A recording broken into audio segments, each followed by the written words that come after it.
رسول اللہ صلی اللہ علیہ وسلم کا تو اس قدر اپنے گھر والوں کے ساتھ شفقت کا برتاؤ تھا.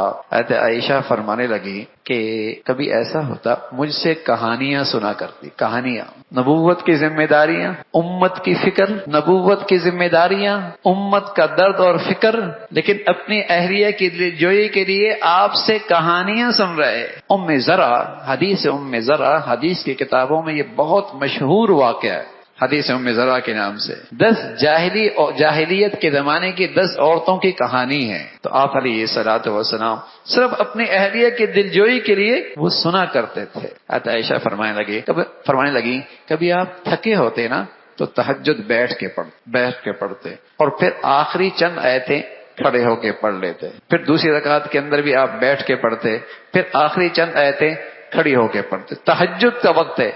فرمانے لگے اگر میں جاگ رہی ہوتی تو آپ مجھ سے آ کر باتیں کرنے لگے، اور اگر میں سوئی ہوئی ہوتی تو آپ بھی تھوڑی دیر کے لیے آرام کر لیتے. کوئی کہ میاں تہجد کا وقت ہے، دعاؤں کا وقت ہے، تلاوت کا وقت ہے، اور اس وقت اپنی اہلیہ سے باتیں. سبحان اللہ. اللہ کے نبی صلی اللہ علیہ وسلم نے اپنے عمل سے سبق سکھایا یہ نیکی بھی کوئی چھوٹی نہیں ہے. اگر اللہ کے لیے یہ اختیار کی جائے تو یہ نیکی بھی بہت بڑی ہے، یہ نیکی بھی بہت بڑی ہے. اور سچی بات ہے جس قدر میاں بیوی کا آپس کی زندگی کا تعلق بڑھا ہوا ہوگا، اعتماد والا ہوگا، محبت والا ہوگا، شوہر بھی فتنوں سے باک رہے گا، عورت بھی فتنوں سے محفوظ رہے گی.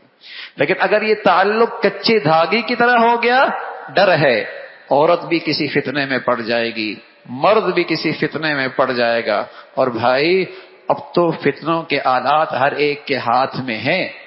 اب تو شیطانی اغوا کے آلات ہر ایک کے ہاتھ میں ہیں. ذرا تعلقات خراب ہوئے ادھر فتنے میں مبتلا ہو گئے، ادھر فتنے میں چلا گیا.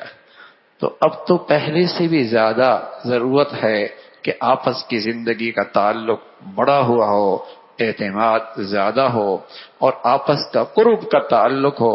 اور وہ ہوگا حسن سلوک سے، وہ ہوگا اعلیٰ اخلاق سے، وہ ہوگا ایک دوسرے کی حقوق کی ادائیگی سے.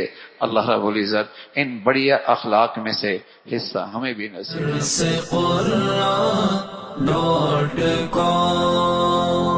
www.darsequran.com